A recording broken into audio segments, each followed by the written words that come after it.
새로운 한 주 동안 주님의 평강이 우리 성도님들에게 가득하기를 축복합니다. 오늘 말씀의 제목은 허무한 인생입니다.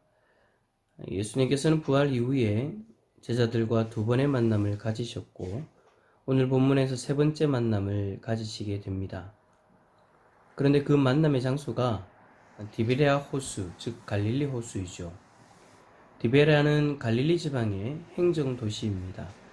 이전에는 갈릴리 호수를 디베라 호수로 부르기도 하였기에 1절에서 이렇게 기록하고 있죠. 갈릴리 호수는 베드로와 같이 어부의 직업을 가진 제자들이 예수님을 처음 만난 장소입니다. 그러면 베드로를 비롯한 6명의 제자들이 왜 다시 그 갈릴리 호수로 나아간 것일까요? 어떤 사람들은 제자들이 예수님의 부활 사건 이후에 방황을 하고 있다라고 이렇게 이야기를 하기도 합니다. 결국에는 고향으로 돌아가서 어부의 직업으로 생계를 다시 시작하였다라고 이야기하는 거죠. 하지만 실제로 제자들이 그러한 이유로 갈릴리 호수에 간 것은 아닌 것 같습니다. 왜냐하면 마태복음 26장 32절에 예수님께서 자신이 부활하신 이후에 갈릴리로 가실 것이다 라고 이야기하셨고 28장 7절에 부활하신 예수님을 여인들이 보았을 때에 예수님 그 여인들에게 갈릴리로 가실 것이다 라고 이야기를 하셨기 때문입니다. 예수님이 앞서 두 번이나 제자들에게 나타나셨지만 예수님은 제자들과 함께 계시지는 않으셨어요. 그들을 잠시 만나시고 사라지신 거죠. 그렇게 보는 이유는 20장 19절과 26절에 예수님이 찾아오셨다라고 표현하고 또 오늘 본문 14절에서는 세 번째로 제자들에게 나타나신 것이라고 기록하고 있기 때문입니다. 뿐만 아니라 예수님의 육신은 이전과는 다르게 시공간을 초월한 존재로 부활하셨는데 이제는 우리와 같은 육신을 가지고 계셔서 시간과 공간의 제약을 받으셨지만 부활하신 이후에는 제자들이 있는 장소가 문이 굳게 닫혀 있어도 아무렇지도 않게 그들에게 나타나셨기 때문입니다. 그래서 제자들에게 나타나셨다가 다시 사라지는 상황이다 보니 제자들은 예수님이 없는 가운데 예수님이 그들에게 하신 약속을 떠올리고 갈릴리로 나온 것이죠. 그렇게 갈릴리로 나오니 여러분 그 천성이 어디 가겠습니까? 베드로는 고기를 잡으러 가겠다라고 말합니다. 그리고는 어떻게 되었나요? 3절에 보니까 시몬 베드로가 나는 물고기 잡으러 가노라 하니 그들이 우리도 함께 가겠다 하고 나가서 배에 올랐으나 그날 밤에 아무것도 잡지 못하였더니 라고 이렇게 기록합니다. 베드로와 그 일행들은 그날 밤에 아무것도 잡지 못하였습니다.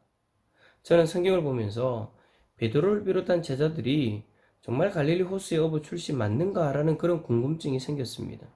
아니 어떻게 베테랑 어부라는 사람들이 고기를 잡을 때마다 한 마리도 못 잡습니까? 그죠? 그래도 전문가들인데 밤새 고기를 한 마리도 못 잡다니요.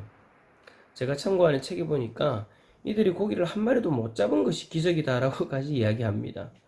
여러분 낚시를 해보신 분들은 아시겠지만 고기를 잡으러 갈 때는 마음의 기대감을 잔뜩 가지고 출발합니다. 낚시가 원래 챙길 게 많거든요. 도구들을 챙기면서 심려를 기울이죠. 그런데 낚시를 갈 때마다 고기를 다 잡는 건 아니에요. 희한하게 한 마리도 못 잡을 때도 있습니다. 그럴 땐 정말 허무하죠. 내가 지금 뭐 하나 싶기도 하고요. 한 마리도 안 잡힐 때는 다른 때보다 그 피로도가 갑절로 다가옵니다. 정말 허무하죠. 오랜만에 갈릴리 호수에 그물을 던지는 베드로의 일행도 그랬을 겁니다. 그래도 베테랑이라고 자신도 있고 기대감이 가득하였을 텐데 밤새 한 마리도 못 잡으니 실망도 컸을 것이고 정말 허무하였을 것 같습니다. 저는 고기를 한 마리도 못 잡는 이들의 허무한 모습을 보면서 우리의 인생을 생각해 보게 됩니다. 우리의 인생도 마찬가지예요. 뭐 하나 우리의 계획대로 되는 게 없어요. 열심히 준비하고 나름대로 자신감을 가지고 시작하죠. 하지만 생각지도 않았던 방향으로 끝나버리는 일들이 한두 개가 아니지 않습니까? 베드로처럼 아무 성과 없이 손해만 보는 일도 허다하죠. 그러면 정말 허무합니다. 올해도 마찬가지예요. 작년 연말에 모든 사람들이 2020년도에 대한 부푼 기대감을 가지고 한 해를 계획했을 겁니다. 기업이나 교회나 개인적으로나 모두 나름대로의 준비들을 하였죠. 그런데 지금은 어떻습니까? 이놈의 코로나19가 우리의 발목을 붙잡아서 아무것도 못하게 만들었어요. 전부 다 힘든 상황이 되어버렸지 않습니까? 정말 허무한 거죠.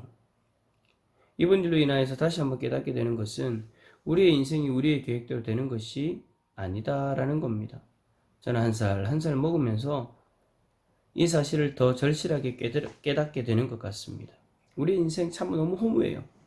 그런데 그 허무한 인생에 예수님이 찾아오시면 달라집니다. 베드로의 일행이 밤새 고기를 잡지 못하고 허무하게 있을 때에 예수님이 그들에게 찾아오시죠. 그리고는 그들에게 그물을 배 오른편에 던지라고 하셨는데 밤새 잡히지 않던 고기를 그물을 들 수 없을 정도로 잡게 됩니다. 예수님이 제자들에게 찾아오셔서 그들이 가야 할 방향을 제시해 주시고 귀한 결실을 맺는 자리까지 인도해 주신 거죠. 우리도 마찬가지입니다. 우리에게 예수님이 없을 때는 우리의 인생은 앞서 이야기한 것처럼 험한 인생이었어요. 하지만 지금 코로나19로 인하여 힘든 상황을 보내고 있음에도 불구하고 우리에게는 소망이 있습니다. 그 소망이 뭐예요? 예수 그리스도이시죠. 예수님이 우리와 함께 하심으로 우리의 인생은 험한 것이 아니라 예수님의 인도하심으로 우리의 목적지를 향해 잘 나아가고 있는 줄 믿습니다. 예수님은 우리 인생의 목적지를 다 알고 계세요. 그러므로 우리는 베드로와 제자들처럼 예수님이 우리와 함께 하심을 기뻐하고 예수님과 동행하면 되는 것이죠.